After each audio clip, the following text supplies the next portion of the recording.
Okay, so the Rail29, oh sh**, that was a little scary. I was gonna say the Rail29 is as close as I've ever gotten to riding a magic carpet. The rear end is so smooth it just encourages you to just go a little bigger. Hey guys, this is the Revel Rail 29. It's Revel's long travel 29-inch wheel size bike. It has a 160mm fork and 155mm of the Canfield Balance Formula suspension. They license it from Canfield. If you've never ridden a Revel mountain bike, you do not know what you're missing. It's so unique and it's so different than anything else out there that the closest thing I can describe it to is probably like the Evil Reckoning or the Evil Delta Link suspension is kind of similar, or maybe even the Santa Cruz, like a Santa Cruz Hightower.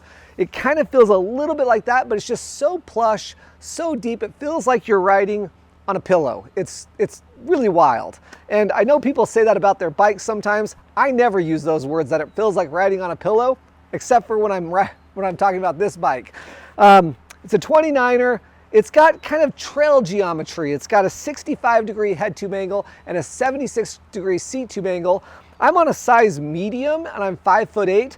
The one thing I noticed right away about this bike is the wheelbase kind of felt short. For a 155mm travel bike, that is. I thought it was gonna be more go fast and plow because of how much travel there is out back, but it feels more mild-mannered for the amount of travel that it has. It feels more comparable to, like, I don't know, the Ibis Ripmo, the Yeti SB140 Lunch Ride, the Santa Cruz Hightower, the Stump Jumper Evo, bikes more like that. In today's video, we're going to talk about how it climbs, how it descends, and kind of who I think this bike is for. Also, today's video is sponsored by Lab Austere hip packs. If you've been watching my channel for any length of time, you'll know Lab Austere has been a huge sponsor and support of my channel. They make an incredible minimalist hip pack that rides low off of your back so your back doesn't get all sweaty. It also hangs off the back of you, kind of like a construction worker's tool belt. It's easy to access the water bottle, take a drink, put the water bottle right back. It doesn't ever fall out of the water bottle holder, and it's very easy and minimalist. You almost don't even know it's there. It just carries the essentials, tools, an air chuck, extra tube, few snacks for the trail, and then that's about it. Right now, Lab Austere is offering 25% off to viewers of MTB Yum Yum. Use promotional code Yum Yum at checkout and click the link in the description down below. Thanks to Lab Austere for sponsoring today's video. So climbing, let's get right into it. It's not the most efficient, like, pedaling and climbing bike in the category. I would say like the Pivot Switchblade and the Yeti SB140 Lunch Ride and even the Ibis Ripmo all feel slightly more efficient, but this can find traction in a low traction scenario better than most of those. I mean, the Switchblade is really good in the Yeti SB140 Lunch Ride is also very good in low traction scenarios about just finding traction in that rear tire, really hugging the ground. This might have those beat possibly. So climbing on the Revel Rail 29 is easygoing. It gets a ton of traction in like low traction scenarios, and it just motors up the terrain like really well, especially for such a long travel bike. And I'm one of the mountain bike YouTubers who doesn't use Super View on my GoPro. And so the image out here might look a little different. This is relatively steep and marginally low traction. I think decent traction, but that CBF suspension system that Revel uses is pretty incredible. And climbing, I would say it feels more damp and quiet, like not quiet noise, but like quiet, like controlled and calm back there, more so than a lot of other bikes in the category. So this is like a good mountain bike if you want to go climb. Gets lots of traction. It's kind of a heavy bike and it's not like the most energetic, so maybe it doesn't feel as efficient has like a Yeti SB140, which I recognize has less travel than this bike, but they both use a 160 millimeter fork. So I kind of put them in that all mountain bike category. Like this grade right here is really steep. This is as steep as anything we climb. And you feel like you're in the right spot on the bike, but it doesn't feel as efficient as like a pivot switchblade, or maybe not even as efficient as the pivot Firebird now that I'm thinking about it, but certainly not as efficient as the 140. In terms of efficiency, it's more on line with like the Stump Jumper Evo, or you know, maybe the Santa Cruz High Tower come to mind. It climbs good enough for the types of places you're going to take a bike like this. And that's probably a good segue into what's next, which is like, what category does this bike fall into? It's got 155 millimeters of travel out back, and that might excite you and think, man, this is going to be an enduro bike compared to the Santa Cruz Mega Tower, to the Yeti SB160. I've personally owned a Pivot Firebird and a Rocky Mountain Altitude in the last year and a half. And I would say this is probably not even, it might not feel even as big of a bike as those bikes. It feels, especially when things start getting really high speed and chunky, you feel the bike feel a little short. And this is what I want to talk about leading into how the bike descends, is sometimes, even though it has that 150 millimeters of travel out back, it feels kind of like riding on a pillow. It's just really, really soft. And I've tried it with more air pressure and less air pressure in the rear can. I kind of settled in just above 30% sag, so in between 25 and 30% sag. And that's where I got the best results. But it just makes the whole trail underneath you disappear. It's incredible how good it is, but it doesn't feel real sporty or real lively. The front of the bike, oddly enough, does feel very sporty and very lively because that 65-degree head tube angle and kind of the short wheelbase. And so it's kind of got like an identity crisis going on a little bit. Back here it says, you know, let's be really plush and really smooth. But the rest of the bike kind of says, let's go quick and be agile. It's kind of a funny bike. And it's not that I didn't like the bike. In fact, this is probably the most excited I've been for a bike to come out. I had to wait forever to finally get a ride on this because they are back ordered for such a long time. So when I got mine, I was really excited, and I was probably a little bit disappointed because I still like the Yeti SB140 Lunch Ride and the Ibis Ritmo better. They feel like more balanced bikes. I think the bike has a little bit of an identity crisis, at least for how I've been using the bike. All right, this is the highest speed section of terrain I have in my area, and you know, the terrain's kind of rocky and rooty, lots of kind of 1 foot to 1.5 foot sections of trail with rocks in it. Man, the rear end of this bike just makes the terrain disappear. It's really, really unique. And not to say that other bikes in this category are not smooth, but it's just, like I said, it's just unique the way that this bike does it. The front end feels a little stiffer than the back. So, and I've been riding this bike for over a month now, this Rail29. Like I said, the rear end just like melts away.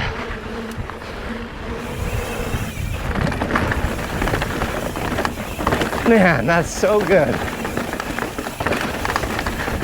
It doesn't have like a necessarily like vague feeling. Like you can tell what's going on. It just kind of all blends together. Yeah. Kevin up there is on a Yeti SB140. And as you know from watching my channel, I've spent a lot of time on that bike this summer as well.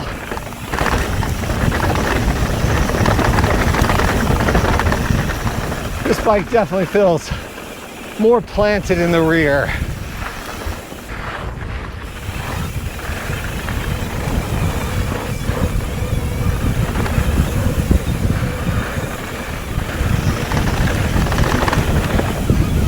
Yeah.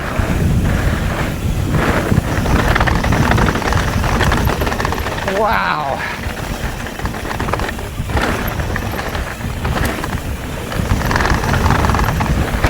Whoa.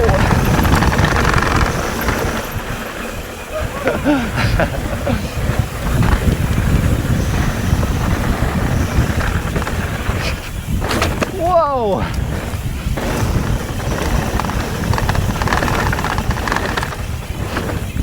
Yeah. Man, it can do it all. It just makes me feel a little bit unbalanced on the bike when I really start charging, okay? Who this bike is for?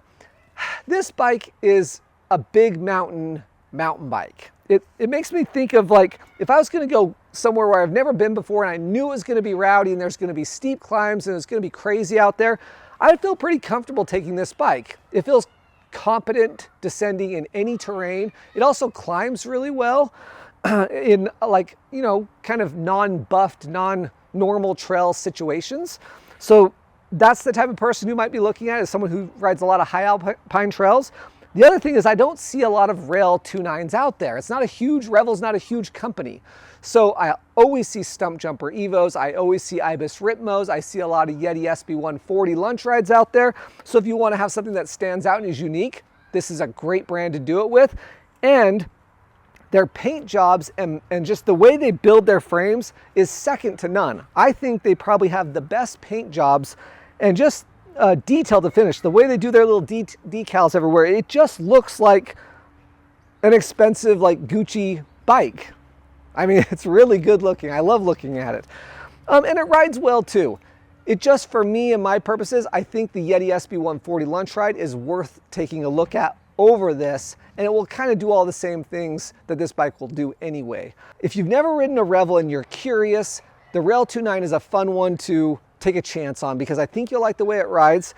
You'll be able to experience 155 millimeters of CBF suspension out back, which will blow your mind. It's really unique and incredible. Like I said, the closest thing to it would be like the Delta Link from Evil, or maybe kind of Santa Cruz bikes kind of feel real bottomless like this, but they don't have that like you're riding on a cloud type feeling. It's really incredible.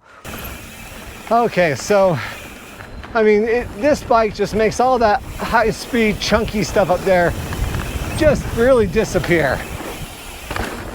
And now we're on some slightly slower speed section of trails that are buffed, more flowy trails.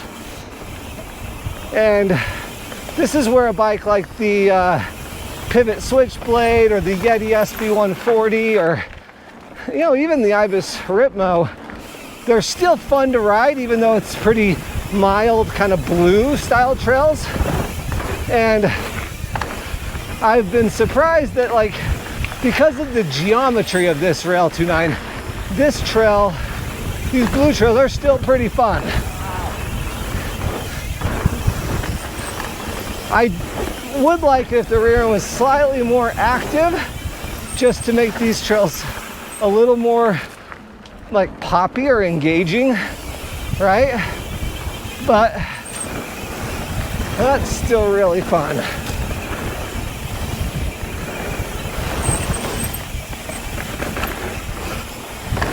Man, the rear end of this bike is just so damp. It's crazy. Like, really, I've never ridden anything else like this Revel brand. It was fun riding I had the SRAM XO build that I've had for the last month demoing, and it was kind of fun to ride the SRAM build. I'll just comment real quickly on that. The shifting is kind of slow, you know, it kind of slowly goes into each gear, and that's how they get that really smooth, you know, feeling. But I don't know, I'm used to the cable from XTR. All my bikes have XTR Shimano on them. It just shifts a little, I don't know. I like to be the one choosing exactly when it shifts. So that was a little new for me. And then the code brakes were a little different too. I preferred the XTRs, but overall a lot of fun. One of the things I came across, I've had probably 8 or 9 rides on this bike now over the last month. I opted for a 185 millimeter bike yoke dropper on mine because the size medium comes with a 150 millimeter dropper. I am done with 150 millimeter droppers on my long travel bikes. It's so frustrating.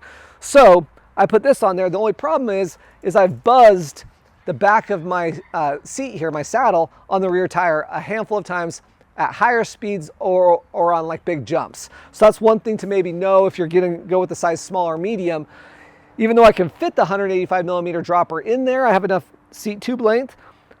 For some reason, that 155 millimeters of travel just goes all the way down and hits the rear tire. So that's something to know about. One other thing before you might want to know before you buy the bike, the balance of the bike just feels a little off. And I've messed with the suspension. More air, less air, more air, less air up here.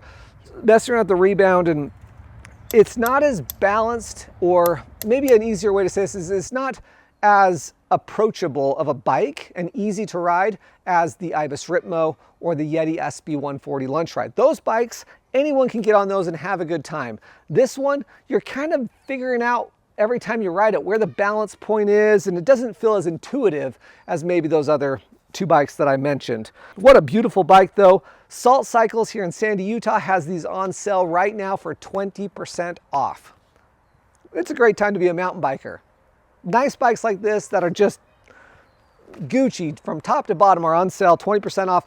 Call Chris, talk to him about getting a Revel Rail29 if that's kind of what you're after, and he can custom build it too. You know, if I were to buy this bike, I'd probably go with XTR, and I don't think Revel offers that, but Salt Cycles can custom build it for you, whatever you want on there. I threw my MV wheels on here just because I'm used to them, and but man, I had a lot of fun on this bike for the last month. It's probably not one that I would keep just because the Yeti SB140 Lunch Ride is out there and it's so stinking good.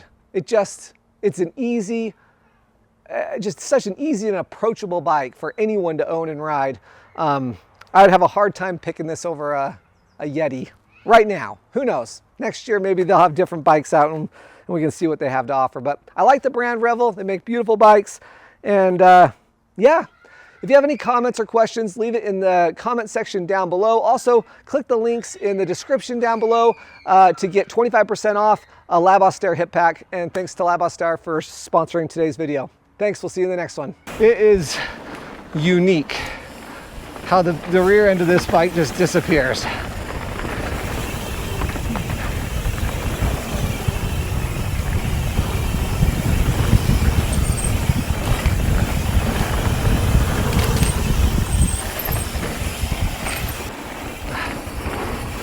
So the question, I think, a little bit, to a certain extent anyway, on this Rail29 is it's still fun on blue trails, which is what we're riding now. And the answer is absolutely. It's super fun. I feel really confident on this bike. And, last week, I've had it for a month now. Last week I took it and rode the Crest Trail, which has got a little bit of everything on it. Super chunky and all sorts of stuff, and I think it's a great bike.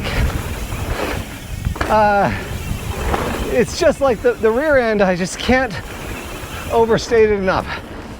The rear end just disappears. It's really neat.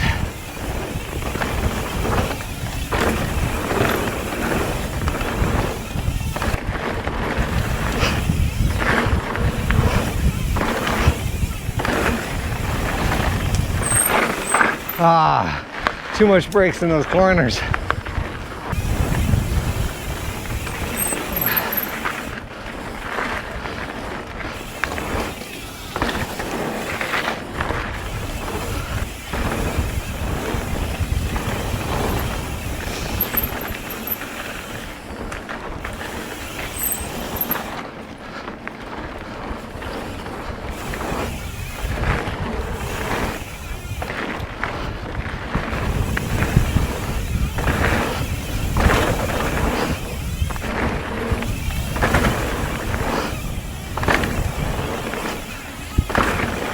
Fun.